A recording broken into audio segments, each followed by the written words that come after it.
What would you say to parents or to that discerner who says, I would be unhappy even if I believed it was God's will? Right. You know, those are very real and honest questions. And I think that's so important to bring into our discernment. Yes. And I remember being at the convent myself in the very weekend in which I asked to enter.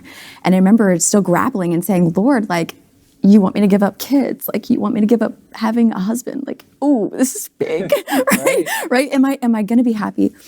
And yet, the happiness is not going to come from me grasping it. Joy is something that is born from receptivity. Joy is something that is born from a gift. I think many people fear that their children or maybe their friends that are called to priesthood or religious life will be lonely. That's a real fear. Right. And you will very much be lonely if you don't have a prayer life and if you don't allow yourself to be loved by the Father, the Son, and the Holy Spirit. But so will the man or woman who lives in marriage and does not give themselves away. Loneliness is a risk for anyone who does not love.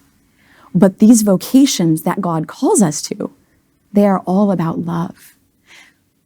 We don't need to be afraid of the sufferings that will come, and sufferings do come.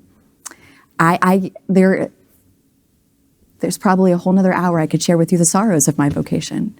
Yeah. But those sorrows always brought me to a place of greater love, a place of greater receptivity to the broken person in front of me, whose pain I was feeling, whose pain I was sharing. And I wouldn't change that moment of suffering for anything. Right. Because God makes suffering beautiful. In this life, we will always have to suffer. The question is, will we suffer with love or will we suffer alone?